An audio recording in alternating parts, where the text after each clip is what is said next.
এখন তো বাজারে পাকা আম এসেই গেছে, ভালোই আম পাওয়া যাচ্ছে পাকা আম। তো আমি পাকা আম দিয়ে একটা রেসিপি তৈরি করেছি, পাকা আমের ফুলুরি। তো এরকম সুন্দর করে আপনারাও পাকা আমের ফুলুরি বাড়িতে তৈরি করবেন, আমি এটা আশা করব। অবশ্যই এটা তৈরি করবেন, আর এটা খেতে খুবই সুন্দর হয়।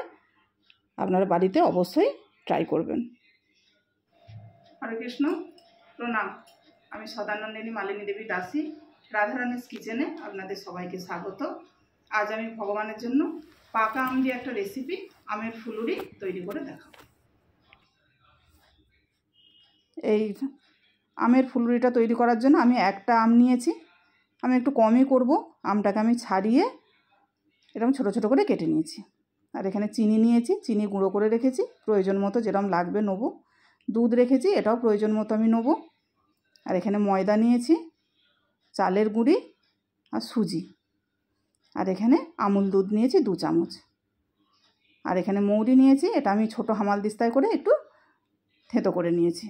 আর লবণ নিয়েছি। আর আমগুলোকে আমি এবার মিক্সিতে একটু পেস্ট করে নেব। আমগুলো আমি পেস্ট করে নিয়েছি। যে পরিমাণটা হয়েছে এই পরিমাণ অনুযায়ী আমি জিনিসগুলো দেবো। আমটা খুব একটা টক নয়, মিষ্টি আছে, সেই জন্য চিনিটা আমি খুব বেশি দেবো না। 4 চামচ দিলাম আমি। এবার আমি ময়দা দিয়ে দেবো। ময়দাটাও আমি 4 চামচ দেবো, বেশি দেবো না। আর চালের গুঁড়ি যেটা নিয়েছিলাম ওটাও 4 চামচ দেবো। আর সুজিটা আমি কম দেবো, 2 চামচ দেবো, একটু মুচমুচে হওয়ার জন্য। এবারে আপনারা আমটা অনুযায়ী এই জিনিসগুলো কম বেশি করবেন। আর গুঁড়ো দুধটা নিয়েছিলাম, এটাও পুরো দিয়ে দিলাম। আর লবণ দিয়ে দেবো অল্প করে, এটা মিষ্টি জিনিস, খুব বেশি লবণ দেওয়ার দরকার নেই। দিয়ে আমি এটাকে সুন্দর করে মিশিয়ে নেব।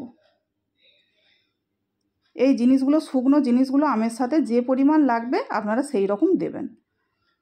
দেখুন এটা মিশিয়ে নিতে একটু শক্তই লাগছে, ওই জন্য আমি একটু দুধ দিয়ে দেবো এর সাথে। দিয়ে ওটাকে একটু নরম করে নেব, কেন এত শক্ত ভাজা যাবে না, সেই জন্য একটু দুধ মিশিয়ে দিলাম এর সাথে। এবার আমি হাতে করে এটাকে ফেটিয়ে নেবো, 4-5 মিনিট ফেটাতে হবে, নিয়ে একটু ফ্লপি করতে হবে। তার আগে আমি যে মৌরিটা থেঁতো করে নিয়েছিলাম ওর থেকে খানিকটা আমি দিয়ে দিলাম। এটা দিলে সুন্দর একটা গন্ধ আসবে ফুলুরিটায়। দিয়ে আমি 4-5 মিনিট এইভাবে ফেটাবো, যাতে এটা খুব হালকা হয়ে যায়, ব্যাটারটা যেন খুব হালকা হয়ে যায়। দেখুন ব্যাটারটা আমি পুরো ফেটিয়ে নিয়েছি, কত সুন্দর হয়েছে দেখুন, কালারটাও কত হালকা হয়ে গেছে। এইভাবে ফেটিয়ে নিতে হবে। নিয়ে এটাকে আমি এবারে ভাজবো, সেই জন্য কড়াতে সাদা তেল দিয়েছি, আমি সাদা তেলেই ভাজছি, আপনারা চাইলে সরষের তেলে ভাজতে পারেন। এবার আমি মাঝারি মাঝারি করে তেলের মধ্যে দিয়ে দেবো, খুব বড় করব না, কারণ এগুলো ফুলবে, ভালোই ফুলবে, এগুলো ফুলে একদম গোল হয়ে যাবে।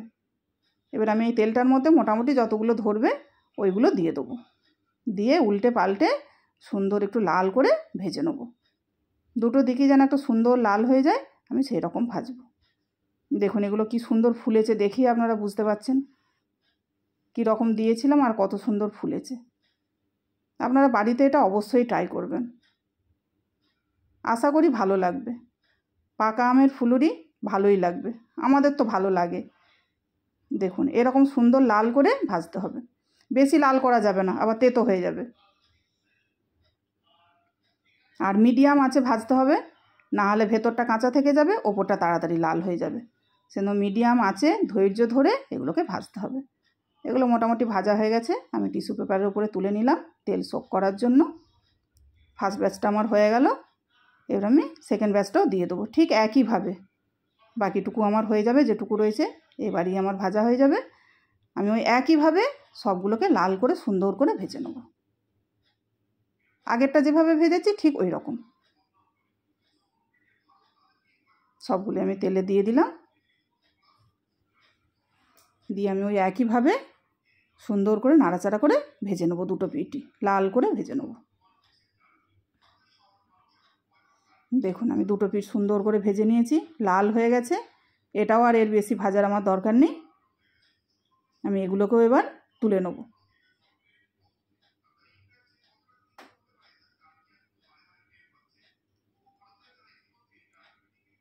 এগুলো আমি তুলে নিয়েছি। দেখুন কত সুন্দর দেখতে হয়েছে, কত সুন্দর ফুলেছে আর কত গোল গোল আর মুচমুচেও হয়েছে। আপনারা একবার তৈরি করলেই বুঝতে পারবেন এটা কত সুন্দর হয়। এটা প্রায় ঠান্ডাও হয়ে গেছে। আমি এবার এটা ভগবানকে নিবেদন করব। সেই জন্য এর উপর আমি তুলসীপত্র দেবো। হরে কৃষ্ণ। ভুল ত্রুটি হলে ক্ষমা করবেন। প্রণাম।